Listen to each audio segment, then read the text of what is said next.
Hey guys, Brian from Brian Boas here. As boa keepers, there are certain things that are bound to happen to us. And many of these things we don't want to happen, but eventually they're probably going to happen to you, particularly if you keep more than one boa for more than 1 year. So for today's video, we're going to explore the 7 inevitabilities of boa keeping. And so I hope that these things don't happen to you. Most of them are not great things. They're not disasters either. They're just things that we have to deal with in exchange for the opportunity to keep these amazing animals. So the first thing that is inevitable that would likely happen to you is that you're going to get bitten by one of your boas. And I know beginners in particular don't like to think about this, and they try to take every possible step to prevent this from happening, which is a good idea. But eventually one of them is going to bite you.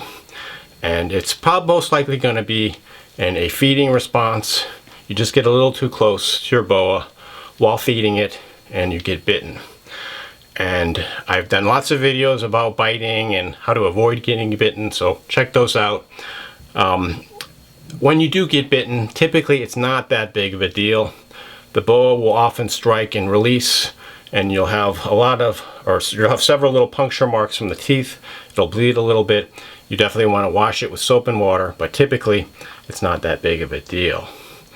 With larger boas, it can be a bigger deal, particularly if the boa strikes with a lot of force, and it can cause bruising and teeth can break off, and it can be not that pleasant of an experience. You definitely want to wash it, keep it clean. Worst case scenario, a bite can become infected, but it's highly unlikely that it's going to go that far. So do everything you can to avoid being bitten. But if you do get bitten, just stay calm, get the snake off, clean up the wound, and chances are you'll be fine. The second thing that's inevitably going to happen to you as a boa keeper is one of your boas is going to escape. And a lot of people don't like to talk about when their boa escapes because maybe they're a little bit embarrassed that the boa got out. I've had many boas escape. I've done videos on boa escapes and how to find your lost boa, so check those out.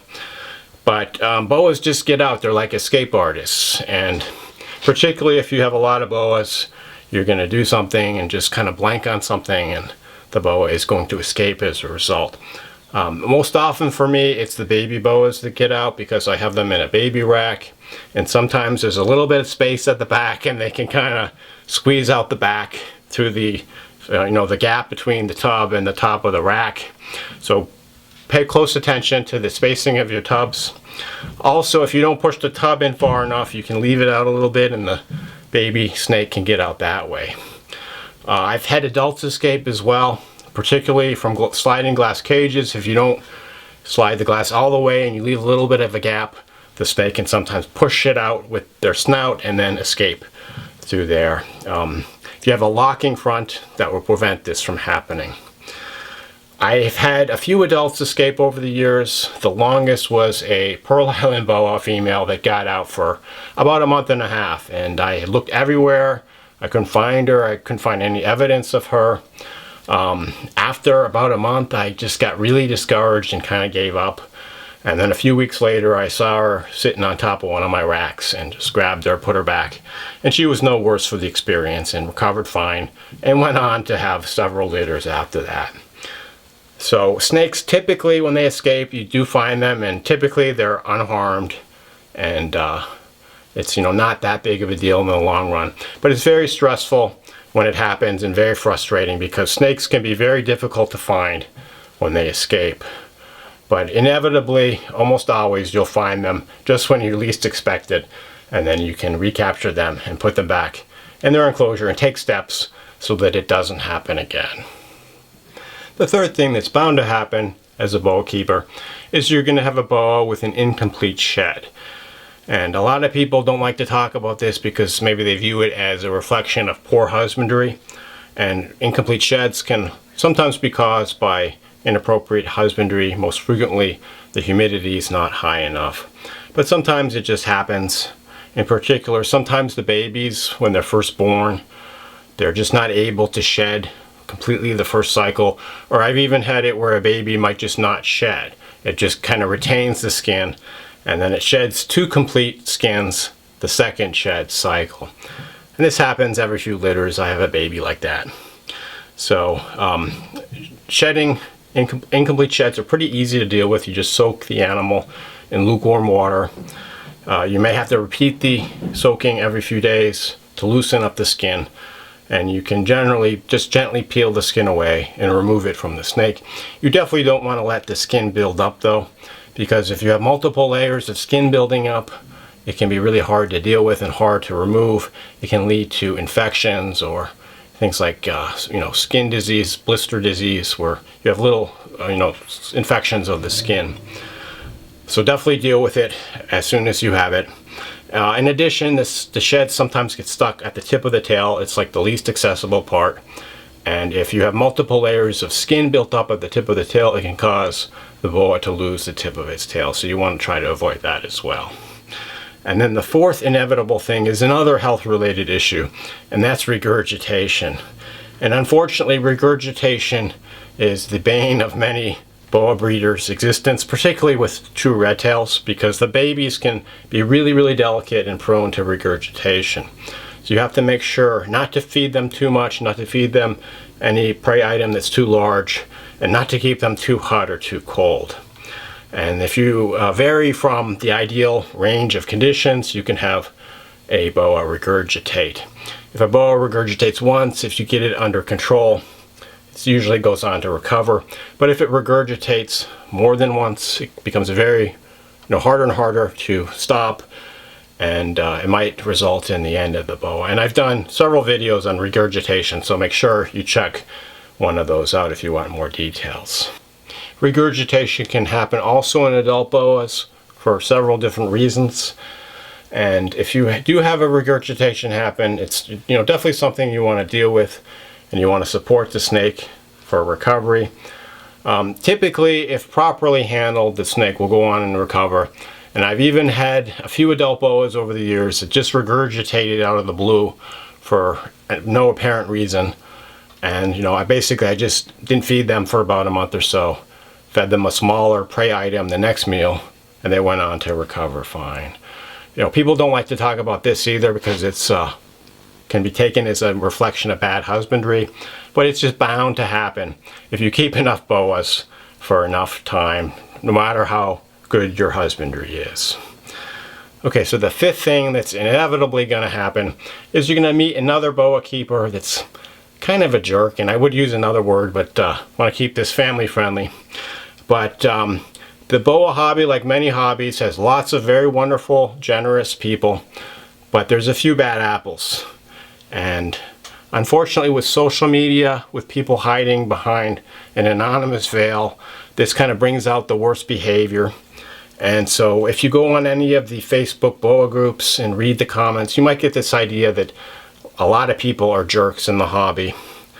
But unfortunately, I just think that's part of social media. And I don't think it's unique to boas. I think pretty much any specialized hobby is going to bring out these types of behaviors. So what I would recommend is just don't engage with these types of people, and don't read the comments. If you see something that you don't like, just don't get involved. It's just not worth it. Try to seek out people that lift you up rather than people that bring you down. And you may have noticed I don't really participate that much in Facebook. Although I'm a moderator on several boa groups, I rarely, if ever, post anything, and I don't typically put any comments in unless it's something really specific to what I do. And that's for a reason, because I was on Facebook more 5 to 10 years ago, but then I started this YouTube channel with the idea being that I wanted to get away from Facebook and have a different outlet for information exchange that maybe wasn't quite so hostile. And in general, I found that YouTube is a lot friendlier, for me at least, than Facebook was. But even with that, once in a while I'll get a really negative comment. And most of the comments you guys provide are really supportive and helpful. Even if you don't agree with what I'm saying, you know how to express it. But once in a while I'll just get this really insulting comment.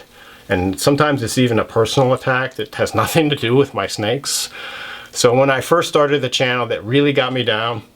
And it really was on my mind, and it just really had an impact on my mental health. Since then, I've learned to just ignore these comments, and basically I just delete them. Sometimes I'll even block the person from the channel so they can't comment anymore. But thankfully, this only happens a few times a year where I get a comment like that. And I've learned to ignore it over the years. So stay away from these people, seek out the people that bring you up, and ignore the negative types.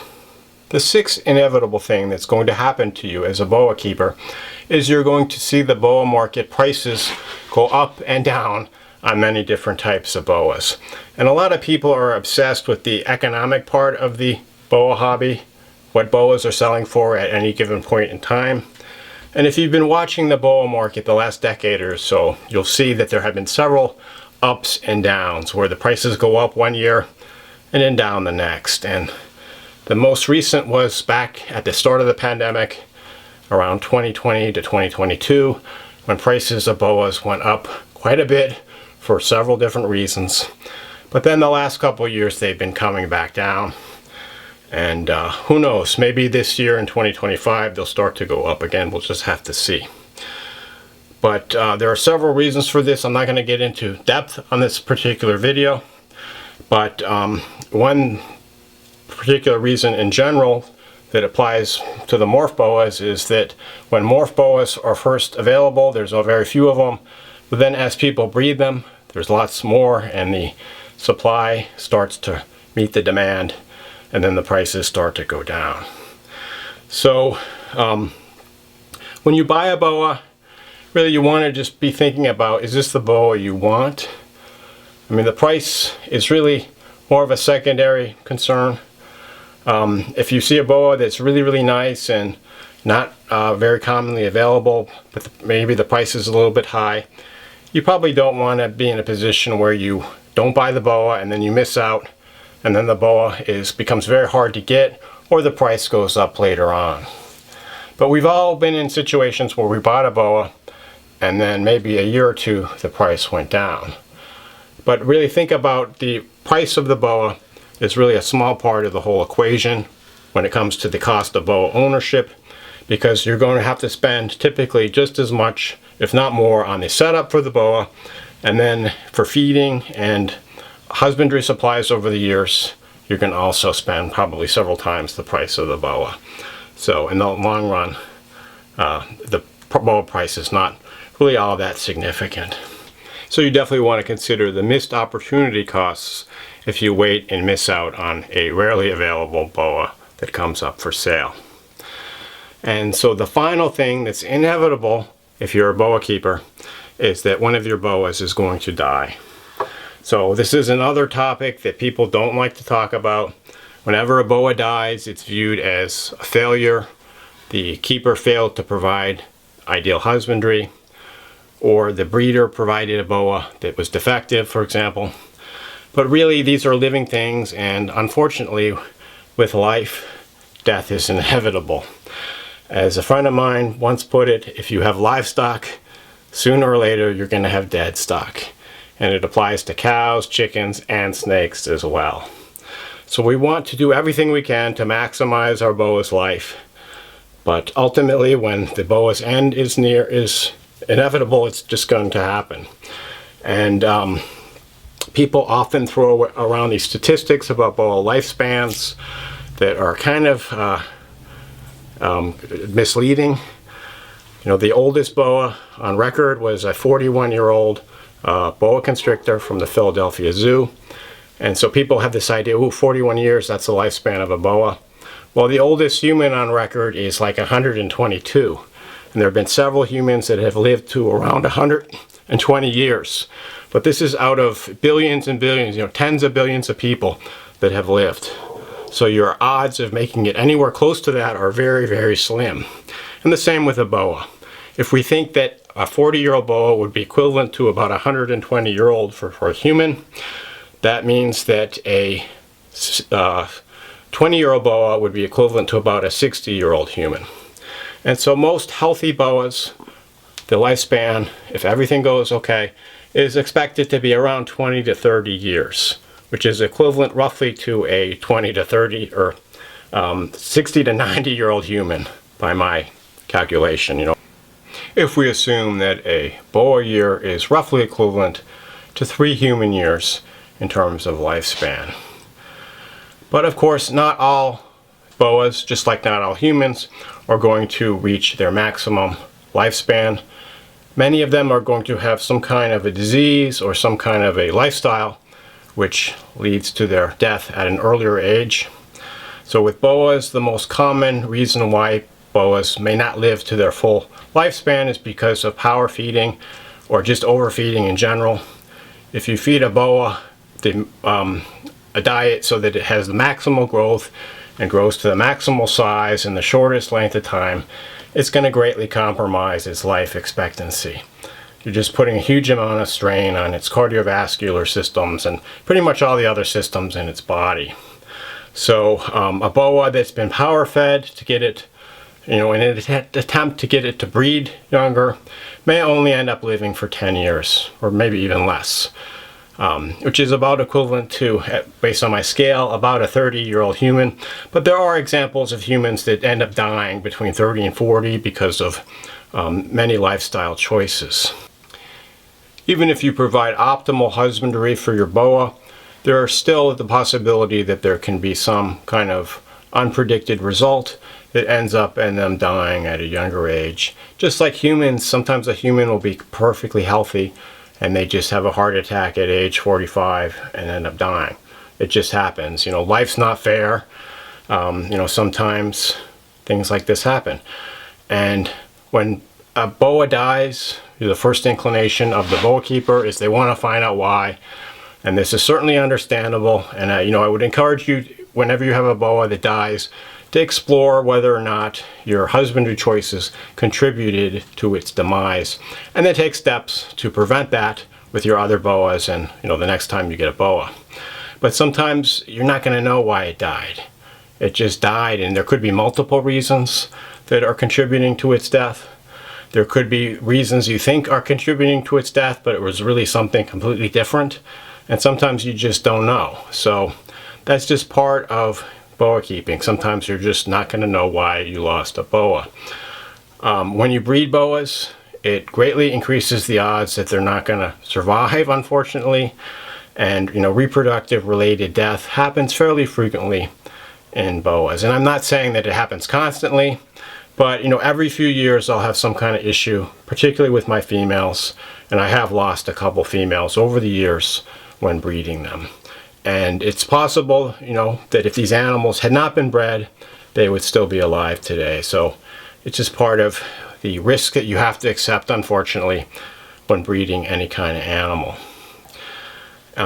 One last note about deaths of animals or boas. I could, easily do a separate video on boa-related death, which maybe I'll do it as a future topic. But people will want to go to a vet. They'll want to get a complete necropsy and histopathology on all the organs. And while sometimes that can give you an idea about why the animal dies, sometimes you're not going to know 100%. And it can be a little bit maddening, just not to know and want to know. But again, this is just something that you have to accept when keeping boas. You want to take all the steps you can with your husbandry to give them the maximal possible lifespan, but sometimes things are just not going to work out. And it's not necessarily because of your bad husbandry. It could be just the circumstances that present themselves. So bear that in mind. I'm not saying that most boas that die are because of fluke events. Most of them are likely related to bad husbandry, but there's the possibility that this isn't the case and it could happen to you. So anyway, that was 7 things that are inevitable, that are bound to happen to you if you keep enough boas for enough length of time. If there's anything else you can think of, please add it to the comments below, and I'd like to hear what you think about today's video. Thank you for watching, and enjoy your boas.